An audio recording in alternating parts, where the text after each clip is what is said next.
Good evening, good afternoon, everyone. My name is Nabil Mikhail. I teach political science at the George Washington University, and I was invited by the BAU seminar in Washington, D.C. to give a talk about the recent changes in Egypt and their implications for the strategy of the Middle East and how does this impact the United States foreign policy. I had to give a long historical interview of how the political system in Egypt evolved, and we focused on the political forces and how they impact the leadership change in Egypt and why the coup happened this summer and what are the consequences of that coup from a strategic, from a political, from an economic perspective. And still the jury is still on. We're talking about how the United States foreign policy should deal with the crisis in Egypt and how the Obama administration should articulate a policy toward Egypt. And we paid attention to basically the flaws in American policy, which I see that it should have done more to respond to the critical changes occurring in Egypt. I have here a wonderful professor. I miss Dr. Walid Faris, whom I have met years ago, and I cherish his friendship. And also we met very nice students from Turkey mostly, and I believe that they are making full use of their Washington stay, which is a unique experience. I was helped by this wonderful young lady, and hopefully through more interactions we can get to know each other better and also distill the essence of knowledge for this class and this seminar. As far as I know, Cemal Abdel Nasser was seen as Egypt's Mustafa Kemal, as a savior for Egyptians. But he had a failure.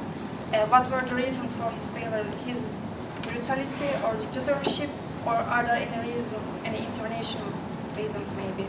Actually, the answer is very simple in the way you stated it. He was not Mustafa Kemal Ataturk.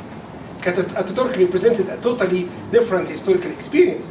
For one, Ataturk beat his enemies. Nasser lost to Israel. Why did Nasser lose?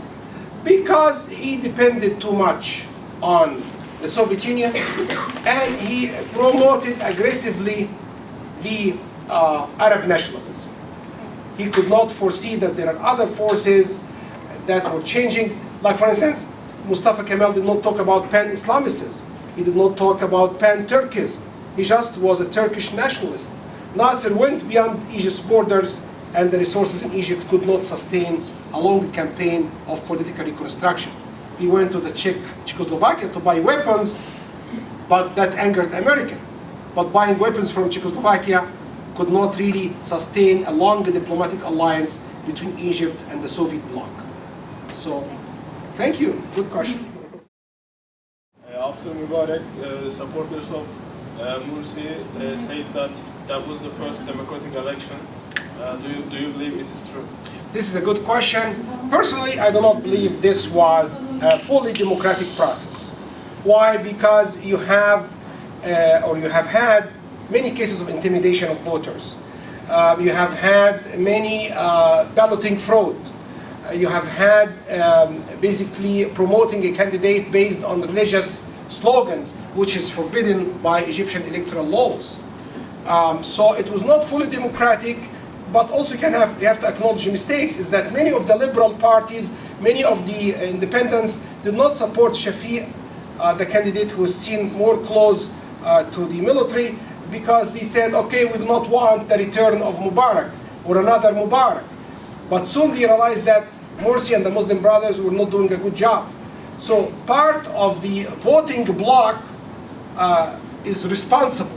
They should have supported the non-Islamist candidate, and Egypt could have avoided many problems.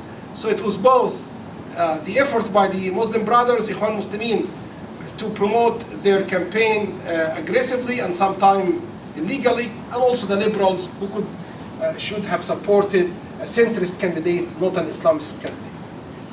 Good question. Thank you. Thank you very much. Good. Nice talking to you.